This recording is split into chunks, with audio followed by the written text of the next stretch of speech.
He learned everything about me so I would fall for him. And it almost worked. If you haven't watched part 1, go watch that first. So the second he said, "You're not leaving," I realized I had made a massive mistake. I grabbed my phone and started texting my cousin immediately. "Come get me right now. I'm not safe. I'm in the city. I'll send you the address." Then I looked at him and said, "You're making me uncomfortable. I'm leaving. My cousin is coming."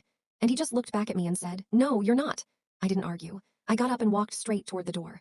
The second I touched the handle, he stood up fast, way too fast, and said, "I drove all the way to get you. I brought you here. You're staying." I swung the door open and I ran. I wasn't even thinking.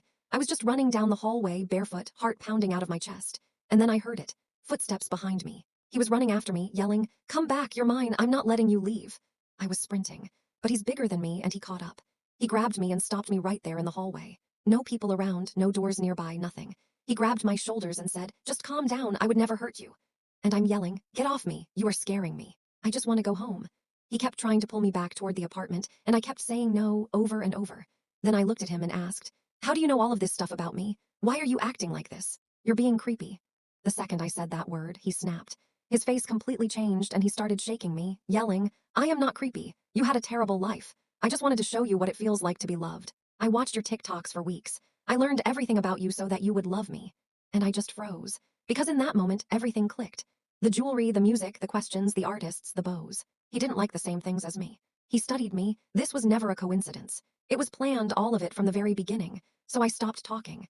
And the second his grip loosened even slightly, I ran again. Full sprint, no looking back. I took the stairs, skipping steps, almost falling, just trying to get out. While I was running, I dialed 911, hands shaking so badly I could barely press the numbers. I said, "Hi, someone is trying to stop me from leaving. Please, please help me." And I think he heard me, because the footsteps behind me just stopped.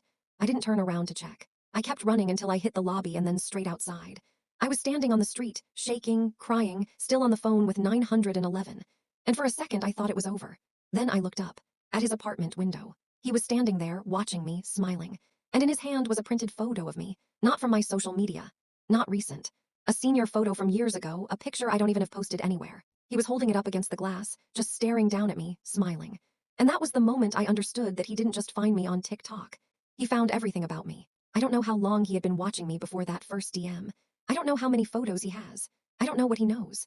What I do know is that I got out, and a lot of girls in that situation don't. So if something feels off, I don't care how perfect everything looks, you trust that feeling and you leave. Because charm is easy to fake. And obsession can look exactly like love until the door is locked, and you're the one trapped inside it. So tell me, at what point would you have left? Because looking back, the signs were there from the very first message. I just didn't want to see them.